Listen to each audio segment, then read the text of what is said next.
안녕하세요. 오늘은 2025년 소그룹공과 제42과 다니엘의 벼랑 끝 감사에 대해서 함께 나누어 보도록 하겠습니다. 오늘 함께 보실 하나님 말씀은 다니엘 6장 10절, 13절, 9절에서 23절까지 말씀입니다. 영상을 잠시 멈추시고 성경을 펴셔서 하나님 말씀을 천천히 읽어보시기를 바랍니다. 말씀을 다 읽어보셨으면 오늘의 내용을 함께 읽어보도록 하겠습니다. 감사는 그저 모든 일이 내 뜻대로 되어 행복해서 하는 것만이 아니라 때때로 비장한 결단이 숨어있고 때로는 견딜 수 없는 고통이 숨어있기도 합니다. 도저히 견딜 수 없는 아픔을 딛고 일어서서 혹은 목숨을 걸고 하는 감사도 있습니다. 이처럼 절박한 상황에서 삶의 끝에서 드리는 감사를 벼랑 끝 감사라고 합니다. 이 벼랑 끝 감사는 삶의 밑바닥까지 내려가서 그 절망의 끝에서 건져 올리는 깊은 감사입니다. 발명왕 에디슨은 어린 시절 귀가 잘 들리지 않아 많은 놀림을 받았습니다. 하지만 에디슨은 귀가 잘 들리지 않았기에 오히려 더 연구에 몰두할 수 있었다며 그의 인생의 끝에서도 아픔 속에서도 감사하였습니다. 인생의 벼랑 끝에서 오히려 감사하며 약점을 강점으로 바꾸는 삶을 살았습니다.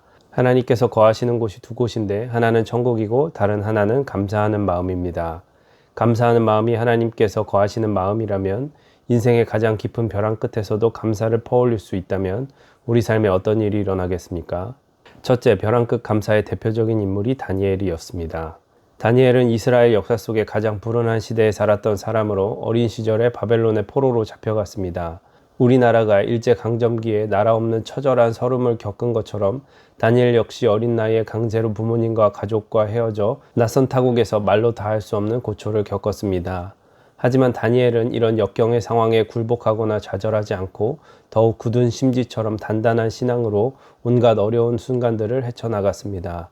부모도 가족도 없었던 혈연단신, 백도 줄도 없었던 포로 출신인 다니엘의 유일한 백이 바로 하나님이었습니다. 다니엘은 삶의 걸음마다 함께하여 주시는 그 하나님을 바라보며 자신의 내면의 가장 깊은 곳에서 정결한 감사의 샘물을 퍼올려 하나님을 기뻐하시게 하는 감사 구단의 삶을 평생 살았습니다. 다니엘서 2장에 바벨론 왕 느부갓네살이 꿈을 꾸었는데 잠에서 깨고 보니 꿈의 내용은 기억나지 않고 그 마음에 번민만 가득했습니다.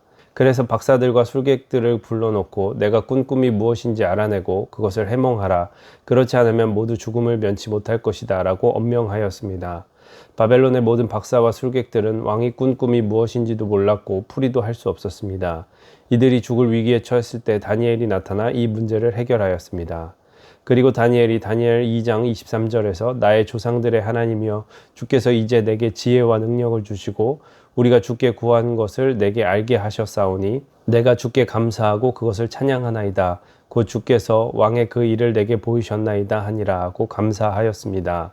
다니엘이 하나님께 감사의 고백을 하면 할수록 그의 인생에 더 많은 삶의 문이 열려 훗날 포로의 신분으로 도저히 불가능한 총리의 자리까지 오르게 되었습니다. 다니엘의 삶 속의 감사는 또 다른 하나님의 은혜의 문이 열리는 능력이었습니다. 그런데 페르시아가 바벨론을 점령하면서 다니엘은 그의 인생의 최대의 위기와 성공의 기회를 함께 맞게 되었습니다. 페르시아 왕 다리오가 전국을 120개 도로 나누고 방백 120명을 그 위에 세우고 그 방백들 위에는 총리 셋을 두어 나라를 다스렸습니다. 왕은 지혜롭고 민첩한 다니엘을 총리 가운데서도 가장 총애하여 선임 총리로 임명하였습니다.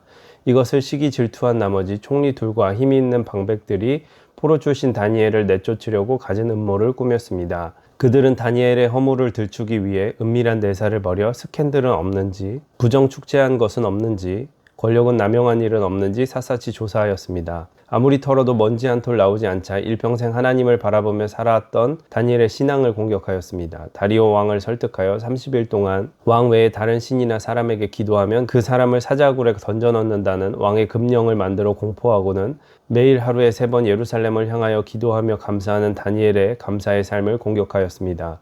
일단 쏟아지는 폭우를 피하는 감사의 삶을 멈추는 것이 현명한 방법이 아니었을까요? 그러나 다니엘은 이와 같이 절제절명의 위기 앞에서도 한치의 망설임 없이 10절에서 전에 하던 대로 예루살렘을 향한 창문을 활짝 열고 하루에 3번씩 무릎을 꿇고 기도하며 감사의 삶을 멈추지 않았습니다. 자신의 감사의 삶이 죽음을 선택하는 것임에도 불구하고 다니엘은 삶의 벼랑 끝에서도 감사를 멈추지 않았습니다. 왜 이렇게 하였습니까? 다니엘은 어린 나이에 포로로 끌려와 총리의 자리에 오른 지금까지 오직 하나님의 도움이 아니었다면 자신의 삶은 불가능한 것이었고 하나님께서 자신의 삶의 유일한 능력이기에 감사를 멈출 수가 없었습니다. 다니엘의 기도와 감사는 벼랑 끝에서 목숨을 걸고 드린 깊은 감사의 기도였습니다. 다니엘은 평소대로 감사 기도하면 사자의 밥이 되어 온몸이 갈기갈기 찢겨질 것을 누구보다도 더 잘 알고 있었습니다.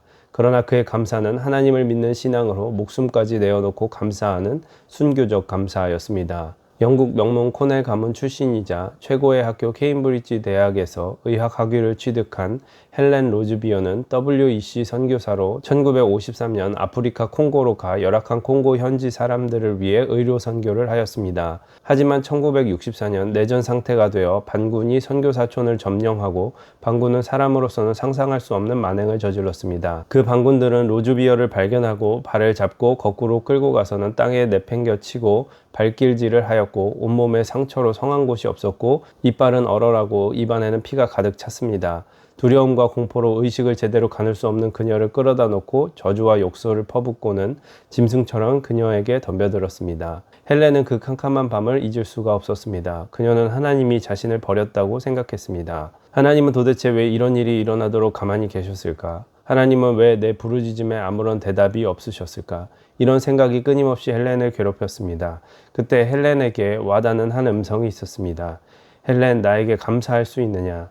하나님께서는 그곳에서 저질러진 악에 대해 감사하라는 것이 아니었습니다. 설령 그 고통의 시간에 대해 하나님께서 설명하지 않더라도 인생의 벼랑 끝에서 나에게 감사하고 승리할 수 있겠느냐라는 하나님의 질문이었습니다. 삶의 가장 낮은 자리까지 가본 사람만이 감사할 수 있는 감사가 있습니다. 이것이 가장 깊은 감사입니다. 헬렌 로즈비어는 하나님의 말씀에 응답하여 감사를 선택했습니다. 그리고 그날 어두워진 그 기억이 자신의 삶을 더 이상 갉아먹지 않도록 했고 결국 다시 콩고로 돌아가 1973년까지 콩고 사람들의 건강과 영적인 성장을 위해 헌신하는 벼랑 끝 감사로 살았습니다. 둘째, 벼랑 끝 감사는 좌절과 실패의 굴에 도사리고 있는 사자의 입을 막는 능력입니다. 다니엘이 벼랑 끝 감사로 나아갔을 때 그의 실패와 좌절의 굴에서 만난 무시무시한 사자들의 입이 봉해지는 놀라운 역사가 일어났습니다. 도저히 감사할 수 없을 그 순간에도 감사의 행진을 멈추지 않았을 때 인생의 삶의 현장에서 만나는 사자들의 입이 봉해지게 되었습니다. 죽음 앞에서도 결연하게 벼랑 끝 감사를 다니엘이 선택했을 때 다니엘은 결국 다리오 왕과 고레스 왕의 시대까지 무한대의 축복에 그의 삶을 이어갔습니다. 벼랑 끝 감사는 우리의 삶의 좌절과 실패의 굴에 도사리고 있는 사자의 입을 막는 능력입니다. 평탄하고 행복할 때는 누구나 감사할 수 있습니다. 하지만 이것은 진정한 감사가 아닙니다. 왜냐하면 위기가 닥쳐오면 순식간에 불평으로 변할 수 있는 감사이기 때문입니다. 삶의 끝에서도 멈추지 않고 고백한 다니엘의 벼랑 끝 감사를 우리도 배우기를 소망합니다. 삶의 끝에서 벼랑 끝에서 고백되는 그 감사는 우리의 삶에 도사리고 있는 사자의 입을 막는 놀라운 능력입니다. 이해할 수 없는 일이 생겼을지라도 불평하지 않고 감사할 이유를 먼저 찾는 성숙한 감사의 행진을 걸어가는 모두가 되시기를 소망합니다. 네, 이렇게 해서 2025년 소그룹 공과 제42과를 함께 읽어보았고요. 나눔과 적용을 천천히 읽어보시기를 바랍니다.